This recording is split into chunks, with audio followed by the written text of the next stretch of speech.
590 jaga. Zat nak tambah duit sikit, nak tambah duit. Tambah lagi. Nak tambah duit. Adik pergi depan tengok pakcik buat duit. Hang ni betul ke ni? Tak pasal kameraman ada. Aku nak tunjuk kat kameraman ni.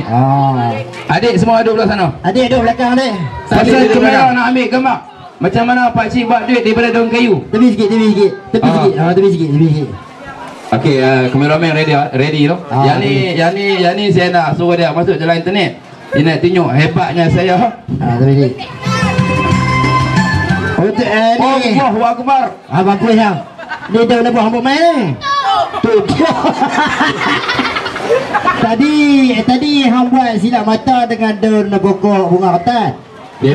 Depa budak-budak ni maklum. Tadi saya habaq kat depa. Kalau ambil daun ni, daun pokok bunga kertas ni jadi 50. Mana ada pokok ni?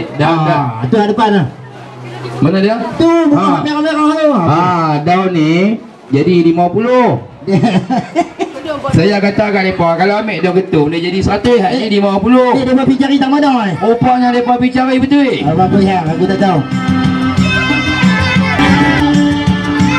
Pegang. Memang betul, sebenarnya saya tak ada kerja apa satu kalau di rumah saya kerja buat duit ya. Yang saya kata tadi, saya kalau main buat DJ rumah kenduri bukan tuan rumah bayar kat saya bayar kat tuan rumah. Sebab bukti dia, saya nak tunjuk bukti dia. Tu dapat duit lah. Boman selai. Macam ni daun ni saya tukar dia jadi duit 50 no.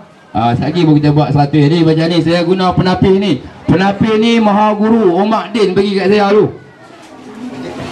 Maha Guru Omar Din. Orang minta beli kat saya 1 juta, saya tak jual belum. Saya tak jual. Pasal hak ni lah saya duk cari makan. Bukan cari makan apa, kalau tak ada duit belanja, duit minyak tak ada. Saya pakai penepis teh ni. Pakai sok lah. Tak ada lah orang dalam Malaysia yang buat duit pakai penepis teh. Ni dia.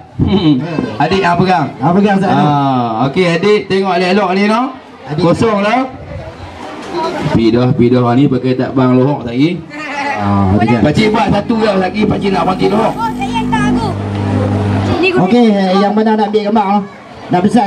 Ni besar pasti nak tunjuk kat kameraman ni. Ni media ni nan yang sembau. Sejuk. Muka ada macam mana? Okey, kita tunjuk kat kamera tu. Kamera ni memang kosong lah.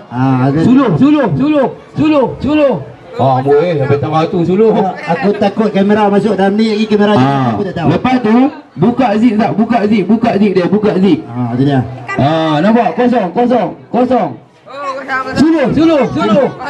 Kosong. Okey, tutup balik. Tutup. Apa tutup?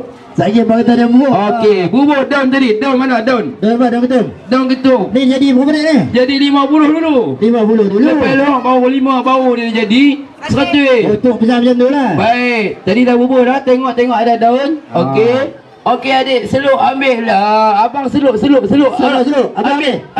Seluk balik. Seluk. Seluk ulang ada jangan. Seluk. Seluk lah. Dia takut. Jaga. Ya. Dia jadi 100. 150. Lebih. Berapa lebih? Mana aku tahu. Bubur lagi. Ada apa semua dah? Betul lah daun ketum ni lebih. Bubur semua. Dia. Adik bubur tadi berapa keping tadi? Banyak keping. Banyak duit. Sudah. Stop kamera. Tunggu lepas lewat. Kita berehat dulu. Buat 3 waktu.